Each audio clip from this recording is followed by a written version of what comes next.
بسم الله الرحمن الرحيم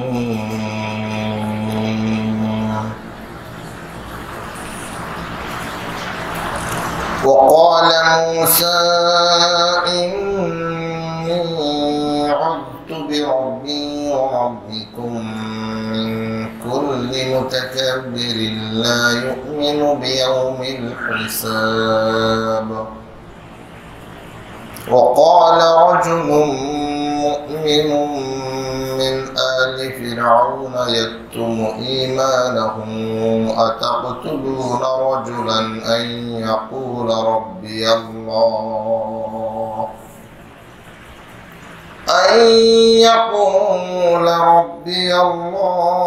وقد جاءكم بالبينات من ربكم وإن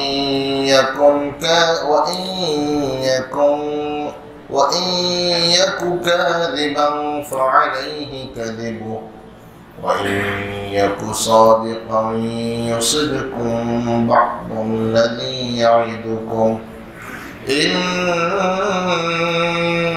الله لا يهدي من هو مسرف كذاب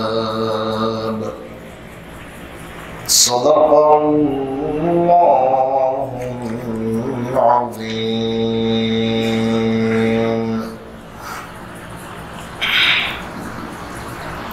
আল্লাহ তাআলা শুকর আদায় করছি তিনি দয়া করে আমাদেরকে সালাতুল ফজর জামাতের সাথে আদায় করার সুযোগ দিয়েছেন, তৌফিক দিয়েছেন। সালাত শেষে তার কালাম হাকিমের দার্সে বসার জন্য আমাদেরকে কবুল করেছেন। এই নেকামলের সুযোগ তার অনুগ্রহ, তার দয়া। আমরা তার দয়ায় শুকরিয়া জ্ঞাপন করছি আলহামদুলিল্লাহ। আলোচনার ধারাবাহিকতায় আজকে আমরা সূরাতুল মুমিন, আরেকটি নাম সূরাতুল গাফির, এই সূরার আমরা ২৭ নং আয়াত থেকে তেলাওয়াত করেছি। পূর্বের আয়াতের সাথে সামঞ্জস্যতা রেখে আলোচনার সম্পর্ক টানা হয়েছে। আল্লাহ সুবহানাহু ওয়া তাআলা মুসা আলাইহিস সালামের আলোচনা তুলে ধরেছেন। মুসা আলাইহিস সালাম যখন তাদের মাঝে এক আল্লাহর ওয়াহদানিয়তের দাওয়াত দিয়ে যাচ্ছিলেন,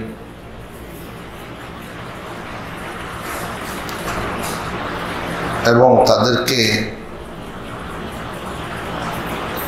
আল্লাহ তাআলার পক্ষ থেকে আনিত জীবন বিধান দ্বীনের দিকে আহ্বান জানাচ্ছিলেন, তখন ফেরাউন তার জাতিকে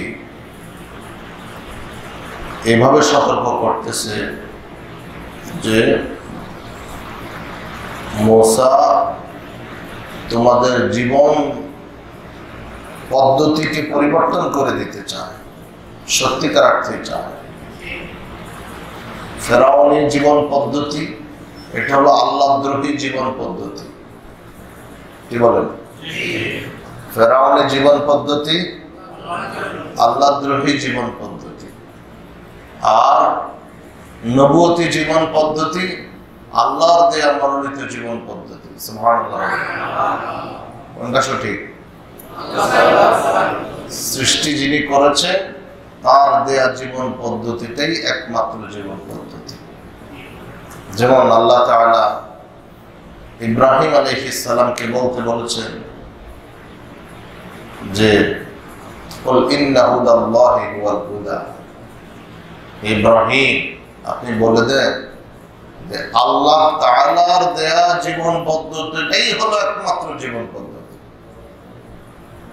এটাই সঠিক।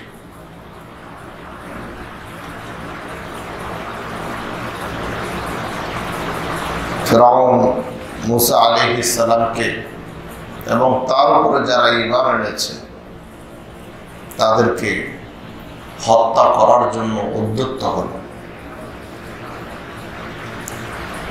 মুসা আলাইহিস সালাম বললেন, وقال موسى إني عذت بربي وربكم। মুসা আলাইহিস সালাম বললেন, আমি ওই আল্লাহর কাছে আশ্রয় চাচ্ছি যিনি আমার রব তোমাদের রব। বাঁচাবেন কে? সারা পৃথিবী একদিকে থাকলে আল্লাহ যদি বাঁচাতে চান, পৃথিবীর কেউ কোনো ক্ষতি করতে রাসূলুল্লাহ সাল্লাল্লাহু আলাইহি ওয়াসাল্লাম বলেন যে وإن اجتمعت الأمة على أن ينفعوك بشيء ما ينفعوك إلا بشيء قد كتب الله لك। সারা পৃথিবীর সমস্ত মানুষ যদি একত্রিত হয় তোমার উপকার করার জন্য, তাহলে তোমার ততটুকু উপকার করতে পারবে আল্লাহ যতটুকু উপকার তোমার জন্য বরাদ্দ রেখেছে। সুবহানাল্লাহ। وإن اجتمعوا على أن يضروك بشيء لا يضروك إلا بشيء قد كتب الله عليك। সারা পৃথিবীর সমস্ত মানুষ যদি সংঘবদ্ধ হয় তোমার কোনো ক্ষতি করার জন্য, তোমাকে শেষ করার জন্য, ধ্বংস করার জন্য, তো তোমার ক্ষতি ততটুকু করতে পারবে আল্লাহ যতটুকু তোমার উপরে তোমার তাকদীরে লিপিবদ্ধ করে রেখেছে, এর বাহিরে। এই ঈমান আমাদের আছে নাকি নাই? আমাদের লাভ ক্ষতি কার হাতে? আমাদের মঙ্গল অমঙ্গল কার হাতে? আল্লাহ তাআলা যদি আমাদের অমঙ্গল না চান, কেউ আমাদের অমঙ্গল করতে পারে না। আর আল্লাহ তাআলা যদি আমাদের মঙ্গল চান, কেউ ঠেকায় রাখতে পারে না। কেউ ঠেকায় রাখতে পারে না। মুসা আলাইহিস সালাম বললেন, আমি ওই আল্লাহ তাআলার কাছে আশ্রয় চাই যিনি আমার রব তোমাদের রব। মিন কুল্লি মুতাকাব্বিরিন, আশ্রয় চাই এমন প্রত্যেক দাম্ভিক অহংকারী থেকে। লা ইউমিনু বিয়াউমিল হিসাব, যে দাম্ভিক, যে অহংকারী, সেই কিয়ামতের হিসাবের দিনকে বিশ্বাস করে। যে দাম্ভিক আখিরাতকে বিশ্বাস করে না, জবাবদিহি দিনকে বিশ্বাস করে না, আফসোসের দিনকে বিশ্বাস করে না। মুসা আলাইহিস সালাম বললেন, আমি তাদের থেকে, ওই অহংকারীদের থেকে, দাম্ভিকদের থেকে আল্লাহ তাআলার কাছে কি চাই? আশ্রয় চাই। জন্য রাসূলুল্লাহ সাল্লাল্লাহু আলাইহি ওয়াসাল্লাম আমাদেরকে শিখিয়েছেন সকাল সন্ধ্যার আমল। সকালে পড়বা 3 বার, সন্ধ্যায় পড়বা 3 বার। এটা পড়লে পরে পৃথিবীর কোন শক্তি তোমার কোনো ক্ষতি করতে পারবে না। এটা থাক, বলবো, আমল করবো ইনশাআল্লাহ। 1 নম্বর হচ্ছে বিসমিল্লাহিল্লাযী লা ইয়াদুররু মা'a ইসমিহি শাইউন ফিল আরদি ওয়ালা ফিস সামাই ওয়া হুয়াস সামিউল আলীম। কয়বার? বিসমিল্লাহিল্লাযী লা ইয়াদুররু মা'a ইসমিহি শাইউন ফিল আরদি ওয়ালা ফিস সামাই ওয়া হুয়াস সামিউল। ওই আল্লাহর নামে, যেই নামে শুরু করলে পরে, যেই নামের কাছে আশ্রয়, যেই নামের উসিলে আশ্রয় চাইলে পরে আসমানে জমিনে কোনো কিছুই তার কোনো ক্ষতি করতে পারবে না। ওই আল্লাহর নামে আল্লাহর কাছে আশ্রয় চাচ্ছে 3 বার। আরেকটা দোয়া, আউযু বিকালিমাতিল্লাহি তাম্মাত মিন শাররি মা খালাক। কয়বার? আল্লাহ তাআলার পরিপূর্ণ নাম সমূহের মধ্য দিয়ে তার কাছে আশ্রয় চাচ্ছি তিনি যা কিছু সৃষ্টি করেছেন তার ক্ষতি থেকে। 3 বার। কুল হুয়াল্লাহ 3 বার। কুল আউযু বিরাব্বিল ফালাক 3 বার। কুল আউযু বিরাব্বিন নাস 3 বার। যে ব্যক্তি প্রত্যহ সকাল পড়বে সন্ধ্যা পড়বে তার কোনো সৃষ্টি তার কোনো ক্ষতি করতে পারবে না। ততটুকুন পারবে যতটুকুন আল্লাহ তার জন্য বরাদ্দ রেখেছে, তার জন্য যতটুকুন বরাদ্দ আছে। আবার মজার একটা বিষয়, এটা থাক বলবো, ঘুমানো আল্লাহরা জাগলে বলবো, জাগছে?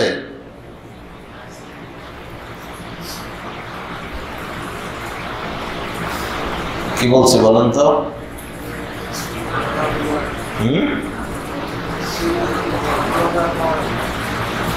কি বলবো বলছি বলেন তো? মজার বিষয় যে প্রত্যেক ব্যক্তি জেন থেকে ছুটে গেছে, প্রত্যেক ব্যক্তি যদি এই দোয়াগুলি ঠিক মতো পড়ে, আল্লাহ তাআলার কাছে আশ্রয় চায়, আল্লাহ তাআলার কাছে এই দোয়াগুলির মাধ্যমে আশ্রয় চায়, আল্লাহ সুবহানাহু ওয়া তাআলা তাকে শুধু আশ্রয় দিবেন না, সে সারাটা দিন আল্লাহর নিরাপত্তার ভিতরে থাকবে, আল্লাহর নিরাপত্তার ভিতরে থাকবে। এটাকে বলা হয়েছে হিসনুল হাসিন, সুরক্ষিত দুর্গ।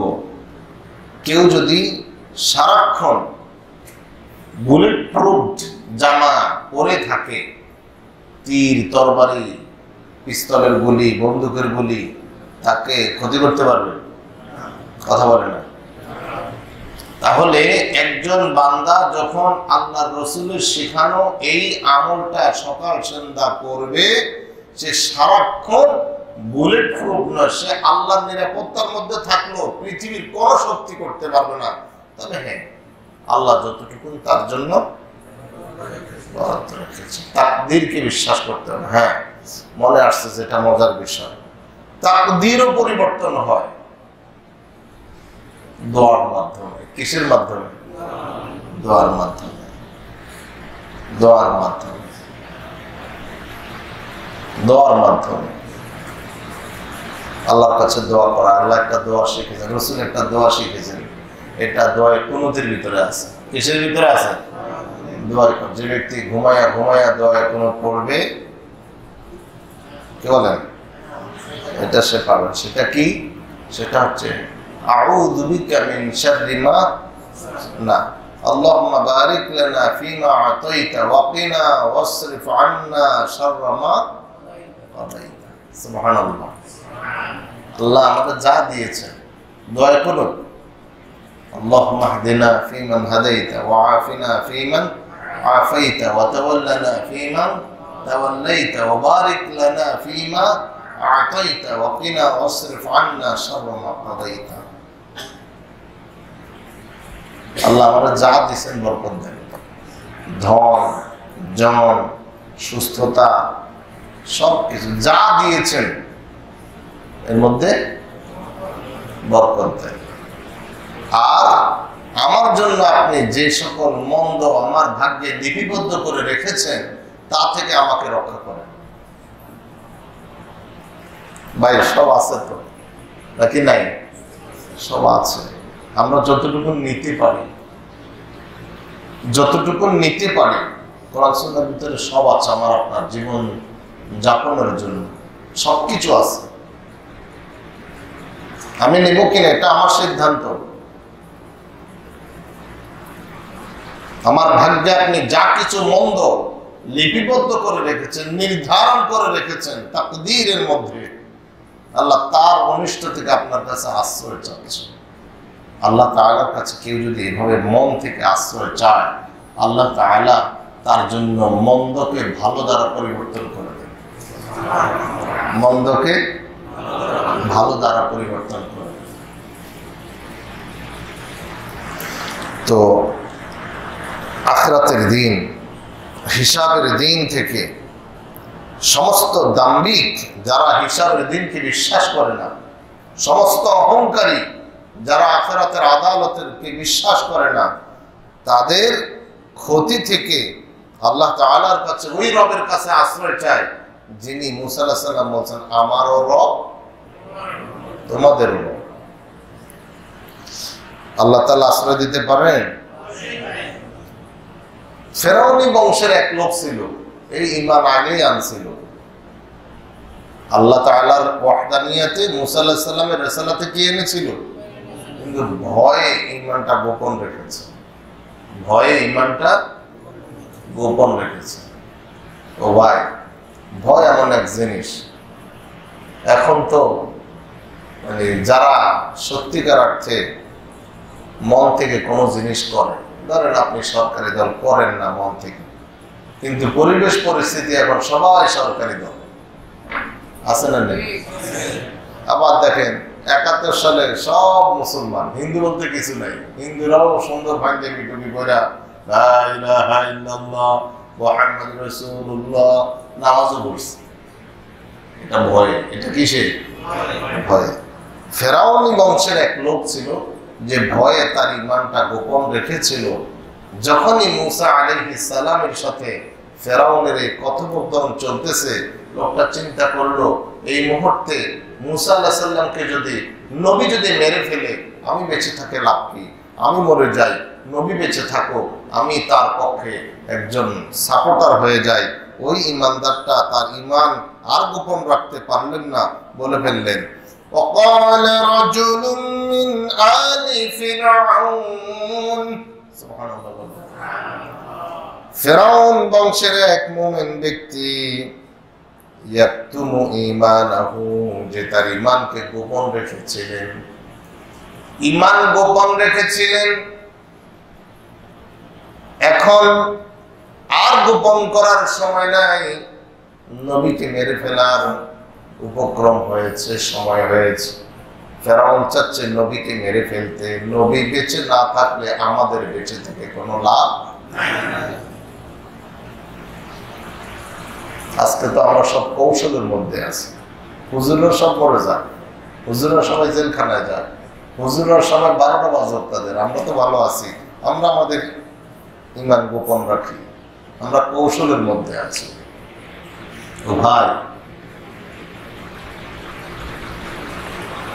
সাহাবা ইকরামের বক্তব্য একটাই ছিল, নবী বেঁচে থাকলে আমাদের বেঁচে থেকে কোনো লাভ। নবীজি কালেকশন করতেছে যুদ্ধে, কে কি দিব। এক মহিলা কোলের বাচ্চা নিয়ে আসছে দেওয়ার জন্য, চাঁদা দিব কি? কোলের বাচ্চা নিয়ে আসছে। ইয়া রাসূলুল্লাহ, আমি আমার এই কোলের বাচ্চাটা জিহাদের চাঁদা হিসাবে দিলাম। রাসূল বললেন, আমি এটা দিয়ে করবোটা কি? এই বাচ্চা দিয়ে করবো কি? ওর সামলাইতেও তো একজন মুজাহিদের প্রয়োজন হবে। মহিলা আবেগ ভরা কণ্ঠ নিয়ে বলতেছে, ইয়া রাসূলুল্লাহ, আমি জানি এই বাচ্চা দিয়ে কি করবেন, আমার বাচ্চা তো তীর চালাতে পারবে না, তরবারি চালাতে পারবে না, কিন্তু আমি আরেকটা আশা আমার মনের ভিতরে আছে, যদিও আমার বাচ্চা তীর চালাতে পারবে না, তরবারি চালাতে পারবে না, কিন্তু আমার বাচ্চা তীরের আঘাত খেতে পারবে, তরবারির আঘাত খেতে পারবে।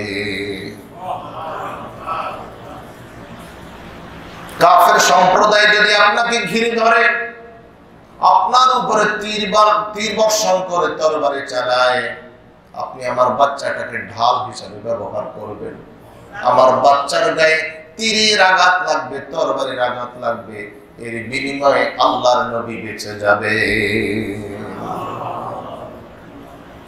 উহুদের যুদ্ধের দিনে নবীজি আক্রান্ত হয়ে গেলেন, কমিয়া কমবখ্ত গর্ত খনন করল, নবীজি গর্তের ভিতরে কাত হয়ে পড়ে গেলেন, বৃষ্টির মতো তীর পাথর আসতে শুরু করলো। নবীজি সাল্লাল্লাহু আলাইহি সাল্লাম বললেন, এই মুহূর্তে কে আছে আল্লাহর নবীর সাহায্যে এগিয়ে আসতে? সাহাবীরা বললেন, 10 জন সাহাবী সেখানে ছিলেন। বললেন, ইয়া রাসূলুল্লাহ, আল্লাহ আমাদেরকে কি দিবেন? আল্লাহর নবী বললেন, যে আল্লাহ এবং তার রাসূলের সাহায্যে এগিয়ে আসবে, আল্লাহ রাব্বুল আলামিন তাদেরকে জান্নাত দান করবে।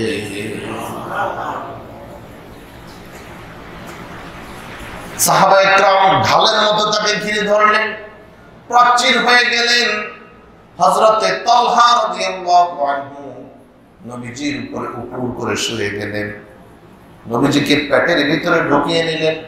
চওড়া দেহের অধিকারী ছিলেন। নবীজি কি বাচ্চা মুরগি যেমন কাক চিল উড়াল দিলে সমস্ত বাচ্চাদেরকে মুরগি যেমন করে ঢামার ভিতরে ঢুকিয়ে নেয়, হযরতে তালহা নবীজিকে বুকের ভিতরে ঢুকিয়ে নিলেন।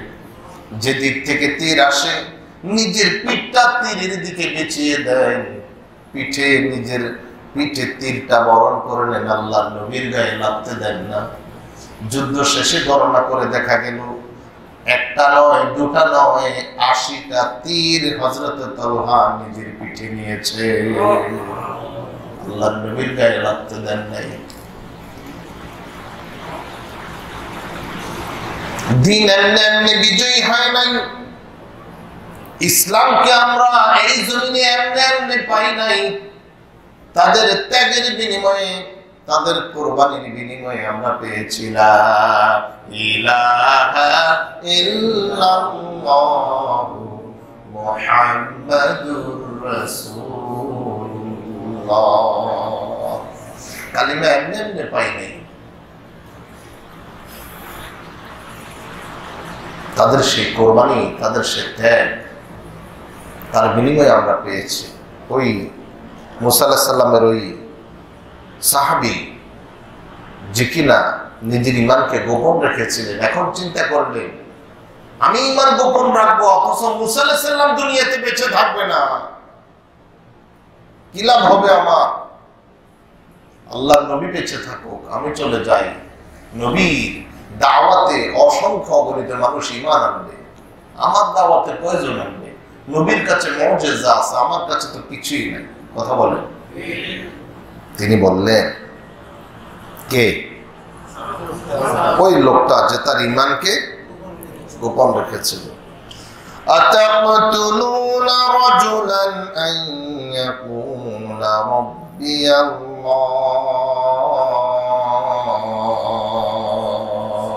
সুবহানাল্লাহ। ও ফেরাউন, ও ফেরাউনের বংশের লোকেরা, তোমরা কি এমন এক ব্যক্তিকে হত্যা করতে চাও যে কিনা বলে রব্বি আল্লাহ, আমার রব হচ্ছেন আল্লাহ? এই অপরাধে তোমরা একজন ব্যক্তিকে মেরে ফেলবে। وقد جاءكم بالبينات من ربكم, যে কিনা কোনো মন গড়া কথা বলে না, সে যে নবুয়ত দাবি করতেছে, সে যে রিসালাতের দাবি করতেছে, সে তার রবের কাছ থেকে, তার মালিকের কাছ থেকে, আল্লাহর কাছ থেকে সুস্পষ্ট সব দলিল প্রমাণ নিয়ে এসেছে। তিনি যে দলিল দেখান, তিনি যে প্রমাণ দেখান, এটা তোমরা দেখাতে পারবে না। কিন্তু আফসোস, চোর মনে করে দুনিয়ার সব মানুষ চোর, নামাজি মনে করে দুনিয়ার সব মানুষ নামাজি। কথা বলেন। তারা যেহেতু জাদুতে বিশ্বাস করে, তারা মুসা আলাইহিস সালামের মুজিজাকেও কি বলে চালায়া দিল, যে জাদু, এটাও জাদু। কিন্তু এই জাদু, তারা যে জাদু নিয়ে এসেছে, তাদের জাদুগুলো আত্মসমর্পণ করেছে মুসা আলাইহিস সালামের মুজিজার কাছে। সামনে আলোচনা এখানে সংক্ষেপ করা হয়েছে। ফেরাউন তার সমস্ত জাদুঘরদেরকে তলব করলো। ওই যুগের সবচেয়ে নাম করা যত জাদুকর ছিল প্রতিযোগিতায় আসলো। মুসা আলাইহিস সালাম ঠিক আছে, তোমরা ডাকো। সবাইকে জমা করলো খোলা ময়দানে। জাদুকরেরা ফেরাউনের কাছে আর্জি পেশ করলো, আমরা যদি মুসাকে পরাজিত করতে পারি, হারাইতে পারি, কি দিবা? ফেরাউন বলল, তোমাদেরকে আমার রাজ দরবারে বিশেষ বিশেষ পদে পদায়িত করব। তাদের মধ্যে কি আনন্দ, কি দাম্ভিকতা! তারা মনে করেছিল তো মুহূর্তের ভিতরে উড়াইয়া দিবে, এমন এমন জাদু শক্তি তাদের কাছে আছে। তারা বলতেছে, হ্যাঁ মুসা, তুমি আগে ছাড়বা না আমরা আগে ছাড়বো? মুসা আলাইহিস সালাম, তোমরাই ছাড়ো, তোমরা জমা করছো, তোমাদের বাহাদুরি আছে, তোমরাই ছাড়ো। তারা অনেকগুলি রশি ছাড়লো, সব রশি এক একটা বড় বড় বিষধর সাপে পরিণত হয়ে মুসা আলাইহিস সালামের দিকে লাফাইয়া লাফাইয়া আসতেছে। একটা নয়, দুটা নয়, হাজার হাজার। মুসা আলাইহিস সালাম একটু ভয় পেয়ে গেলেন মানুষ হিসাবে। আল্লাহ বললেন, মুসা,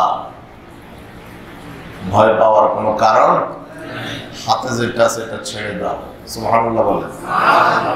হাতে যেটা আছে ছেড়ে দাও। যে ছেড়ে দিলেন ওটা বিশাল এক সাপ হয়ে হা করলেন। এই যে হা করলেন, এখন যত সাপ আছে সব মানে ইচ্ছায় অনিচ্ছায় শুধু এখান দিয়েই আছে, এখান দিয়ে ঢুকে। রাস্তা একটাই, যত জাদু ছাড়ছে অন্য কোনো রাস্তা নাই, রাস্তা একটাই, আস্তে এসে এখন যত জাদু ছাড়ছে সব জাদু নামী সাপগুলো এটার ভিতরে ঢুকে গেলে এখন হলো জাদুকরদের ভালো। জাদুকররা দেখলো সব জাদু ঢুকে গেছে, এখন আমরা ঢুকার বাকি। যেই টান দিছে মুহূর্তের ভিতরে সব জাদুকররা হাত তুলে বলছে, আমানতু বিরব্বি মূসা ওয়া হারুন, আমরা মূসা এবং হারুনের রবের প্রতি ঈমান এনেছি। সব জাদুকররা মুহূর্তের ভিতরে কালিমার ঘোষণা দিয়েছে, লা ইলাহা ইল্লাল্লাহ মূসা কালিমুল্লাহ। ফেরাউন আশ্চর্য, এতক্ষণ উপস্থিত জনসাধারণ আছে, ফেরাউন আছে, তখন চিৎকার দিয়ে বলতেছে, তাহলে তোমরা এতদিন আমাকে ধোঁকা দিয়েছিল, ও তোমাদেরই বড় ভাই ছিল। কি বলে? ফেরাউন বলতেছে, এই বুঝি তোমাদেরই বড় ভাই ছিল, সেই মনে হয় তোমাদেরকে এটা শিখাইছে, আমার অনুমতি ছাড়াই তার ধর্মে চলে গেলা, এমন শাস্তি দেব যে শাস্তির জীবনে কোনোদিন চোখে দেখা নাই। জাদুকররা বললো, যা দেও দিতে পারো, আমরা যা দেখেছি তুমি তা দেখো নাই, আমরা দুনিয়া চাই না আখিরাত চাই, আমরা আমাদের রবের প্রতি ঈমান এনেছি।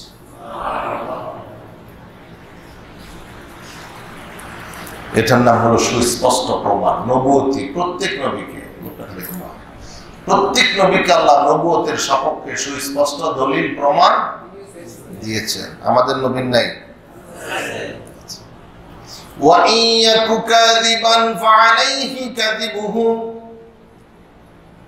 তাদের মত করে তাদেরকে বোঝাচ্ছেন, ও ফেরাউন, ও ফেরাউনের বংশের লোকেরা, লোকটা যদি মিথ্যা বলে তো মিথ্যা দায়ভার তার।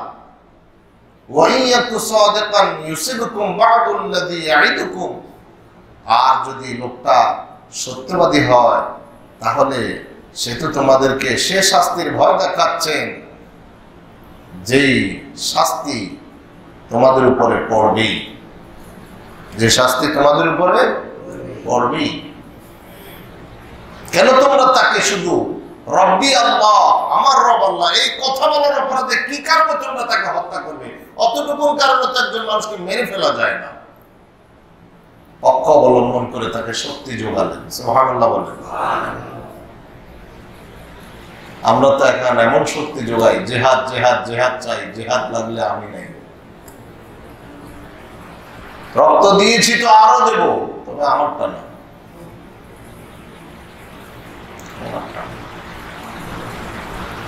আবার উল্টাটাও আছে, জনগণকে খেপায়া নামায়া দিই, আমি আস্তে করে পালাইয়া যাই, জনগণকে তোর মুখে ছেড়ে দিই, এরকমও আছে না নাই? নবীজি সাল্লাল্লাহু আলাইহি ওয়াসাল্লাম যখন যুদ্ধের দামামা বাজলো, উহুদের যুদ্ধের, তো যে সকল সাহাবী বদরের যুদ্ধে অংশগ্রহণ করতে পারে নাই তাদের মধ্যে খুব স্পৃহা ছিল, কারণ বদরের প্রত্যেক সাহাবীকে আল্লাহ জান্নাতের সুসংবাদ দিয়েছে। যারা যেতে পারে নাই তাদের ভিতরে স্পৃহা, আবার কখন যুদ্ধ আসবে, আমরা জেহাদে যাব। তারা পরামর্শ দিয়েছে যে আমরা যুদ্ধ বাহিরে গিয়ে করব। কিন্তু যারা বিচক্ষণ সাহাবী তারা চিন্তা করেছে যে প্রস্তুতি নিয়ে এসেছে, আমরা ভিতরে থেকে যুদ্ধ করলে সুবিধা হবে, আমাদের মহিলারাও তাদের ঘর বাড়ি থেকে পাথর মারতে পারবে, তীর মারতে পারবে, কিন্তু বাহিরে গেলে তো আর আমাদের মহিলারা কোনো কাজে আসবে না। কিন্তু যে সকল সাহাবীর মনের ভিতরে উহুদে যেতে পারে নাই এবং আল্লাহ যাদের জন্য শাহাদাত কবুল করে রেখেছে, তাদের মনের ভিতরে খুব স্পৃহা, আমরা ময়দানে গিয়ে জিহাদ করব। আল্লাহ নবী ভিতরে চলে গেলেন, জায়াজ লৌহ যুদ্ধাস্ত্র পরিধান করে আসলেন, যুদ্ধের পোশাক, লোহার পোশাক। কিসের পোশাক? লোহার পোশাক পরে আসলেন। নবীজিরও ইচ্ছে ছিল ভিতরে থেকে যুদ্ধ করার, এখন তাদের পীড়াপিড়িতে নবীজি যুদ্ধাস্ত্র করে আসলেন। এখন তারা এবার চিন্তায় পড়ে গেল, আমরা কি নবীকে বাধ্য করলাম নাকি? নবী যদি আমাদের কথায় বাধ্য হয়ে আসেন তাহলে তো আমরা অপরাধী হয়ে যাব। বললেন, ইয়া রাসূলুল্লাহ, আপনি যেটাকে ভালো মনে করেন, আপনি যদি চান ভিতরে থেকে যুদ্ধ করতে, আমরা আপনার সিদ্ধান্তে একমত। আল্লাহর নবী বললেন, কোন নবীর জন্য শোভনীয় নয় একবার যুদ্ধের পোশাক পরে যুদ্ধ না করে সেই যুদ্ধের পোশাক খুলে ফেলা, এটা নবীর জন্য শোভনীয় নয়। চলো ময়দানে। বুঝাতে চাচ্ছি যে কোনো পরিস্থিতিতে নবী ছিলেন উম্মতের সবার আগে। নবী ছিলেন সবার আগে। কারণ আল্লাহ কোরআন শরীফে বলেছেন, কাবুরা মাকতান ইনদাল্লাহি আন তাকুলু মা লা তাফআলুন। আল্লাহর কাছে খুব গোসার কারণ ওই বিষয় যা তোমরা নিজেরা করো না, মানুষকে সেই দিকে উদ্বুদ্ধ করো। যে সকল ভালো কাজ করব সেই ভালো কাজে নিজেকে আগে অগ্রগামী রাখবো। সম্মানিত হাজিরিন, শেষ করছি। আল্লাহ তাআলা বলেন, ইন্নাল্লাহা লা ইয়াহদি মান হুয়া মুসরিফুন কাযযাব। শেষ কথাটা আল্লাহ এভাবে বললেন, ইন্নাল্লাহা লা ইয়াহদি। ইয়াহদি শব্দটা মুদারে। এখানে আল্লাহ তাআলা বর্তমান ভবিষ্যৎ দুটো অর্থ নিয়েছেন। বলতেছেন, নিশ্চয়ই আল্লাহ তাআলা ওই ব্যক্তিকে হেদায়েতের সঠিক পথ দেখাবেন না। কাকে? মান হুয়া মুসরিফ, যে কিনা সীমালঙ্ঘনকারী, কাযযাব, যে কিনা মিথ্যাবাদী, যে কিনা আল্লাহ দপ্তরে যার নামটা মিথ্যুক হিসাবে লিপিবদ্ধ হয়ে গেছে, তার কপালে হেদায়েত নাই। আমরা তো মিথ্যা কথা বলি না, বলি চুপচাপ সবাই। আমরা তো কখনো মিথ্যা কথা বলি না, মাঝে মধ্যে বলা হয়। খুব কঠিন কথা এই ব্যাপার। রাসূল বলেছেন, ইন্নাল কাযিবা ইয়াহদি ইলাল ফুজুর। মিথ্যা মানুষকে পাপাচারিতার দিকে নিয়ে যায়। মিথ্যা মানুষকে, একটা মিথ্যাকে ঢাকার জন্য আরো 100টা মিথ্যার আশ্রয় নিতে হয়। ওয়া ইন্নাল কাযিবা লা ইয়াহদি ইলাল ফুজুর। নিশ্চয়ই মিথ্যা মানুষকে পাপাচারিতার পথ দেখায়। ওয়া ইন্নাল ফুজুরা ইয়াহদি ইলান নার। আর পাপাচারিতা মানুষকে জাহান্নামের দিকে নিয়ে যায়, জাহান্নামের পথ দেখায়। ওয়া ইন্নার রাজুলা লা ইয়াকযিবু হাত্তা ইয়াকতুবা ইনদাল্লাহি কাযাবা। আরেকজন মানুষ যখন মিথ্যা বলেই যায়, মিথ্যা বলাটাকে কিচ্ছু মনে করে না, মিথ্যা বলাটাকে কিছুই মনে করে না, অহরহ মিথ্যা কথা বলেই যায়, তো আল্লাহ দপ্তরে তার নামটা মিথ্যুক হিসাবে লিপিবদ্ধ হয়ে যায়। এখন তো মিথ্যা ছাড়া নাকি রাজনীতি নেই, মিথ্যা ছাড়া নাকি ব্যবসা নাই। কথা বলেন না, সত্যের বাত নাই, এরকম লোক কয় না। কৌশলে মিথ্যা না। এক কৌশল আছে, আপনি যেটা মিথ্যার কাতারে পড়ে না। কৌশল একটা আছে, একটা কি কিসের কাতারে পড়ে না? এটা ইসলামী শরীয়ত জায়েজ করেছে। এটাকে আরবিতে বলা হয় তাওরিয়া। তাওরিয়া কৌশল অবলম্বন করা। আপনি কাপড়ের কাছার মধ্যে টাকা রাখলেন, আপনি জানেন এক লোক আপনার কাছে টাকা চাইবে এবং তাকে আপনি দিলে টাকা আর পাইবেন না। কারণ সে আপনার কাছে টাকা চাইলে আপনি বলেন, ভাই টাকা এমন এক পেছে পেছে আটকিছে ভাই, আমি আপনাকে দিতে পারতেছি না। গোবর কথা পাক করে দিতেছি, ভাই টাকা এমন এক পেছে আটকিছে, আমি আপনাকে দিতে পারতেছি না ভাই, ইনশাআল্লাহ আল্লাহ যদি বাঁচায় রাখে সামনে দেখা যাবে। টাকা তো সত্যি পেছে পেছে আটকিছে, কথা বলেন। আবার আরেক লোক চাইল, আপনি জানেন তাকে দিলে সহজে উদ্ধার করাটা কঠিন হয়ে যাবে, এরকম লোক নাই? নিতে জানে মগর দিতে জানে না। আপনি বললেন, ভাই বিশ্বাস করেন আমার হাত খালি, এই মুহূর্তে আমার হাত খালি, আমি আপনাকে দিতে পারতেছি। সত্যি হাতও খালি, টাকা কি হাতে? কথা বলে না। তবে আমাদের উচিত আমরা যেন আমাদের ওয়াদাকে রক্ষা করি, লেনদেন ঠিক রাখি। ইমানদারের একটি বড় আলামত, ইমানের একটি বড় বৈশিষ্ট্য, ইমানের কথা কাজ হবে। জোরে বলেন, ইমানদারের কথা এবং কাজ হবে। কারো কাছ থেকে কিছু নিচ্ছি, যে ওয়াদা করেছি ওই ওয়াদায় তার কাছে চলে যাব। দিতে পারতেছি না, যাবো একবার সময় মতো, যে ভাই আজকে এই সময় আপনার এই জিনিসটা দেওয়ার কথা, কিন্তু আমার কাছে এটা জোগাড় নাই, আমি আজকে দিতে পারবো না আপনাকে, আমাকে একটু সময় দেন, আমি অমুক দিন দেব। ঠিক নির্দিষ্ট সময়ের আগে আগে আবার চলে গিয়ে সময়টাকে এক্সটেনশন করায় নেওয়া। ইমানদার যেন ধোঁকা না খায়। কোন ইমানদারের জন্য শোভনীয় নয় সে তার অন্য মুসলিম ভাইকে কি দিবে? ধোঁকা দেবে, শোভনীয় নয়। তো আল্লাহ তাআলা যারা মিথ্যাবাদী তারা আল্লাহর হেদায়েত থেকে কি হবে? বঞ্চিত হবে। সাবধান, মিথ্যা বলা থেকে সাবধান। যেই রাজনীতি মিথ্যা ছাড়া চলে না, ওই রাজনীতির কপালে ঠাড়া পড়ো।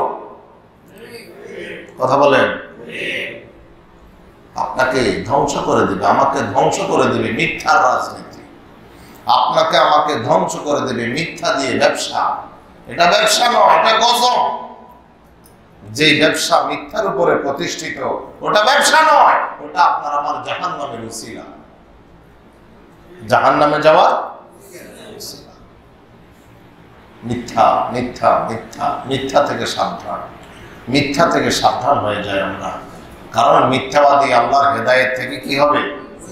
বঞ্চিত হবে। মিথ্যা, সীমালঙ্ঘন, জুলুম, সীমালঙ্ঘন, জুলুম, জুলুমের ব্যাপারে সাবধান। কারণ আল্লাহু লা ইয়াহদিল কওমায যালিমিন, আল্লাহ জালিমদেরকে হেদায়েত দেবেন না।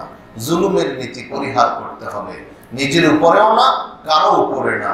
জুলুম করা যাবে না, জুলুম করা যাবে না। আল্লাহ আমাদেরকে মেনে চলার তৌফিক দান করুন। জোরে বলেন আমিন।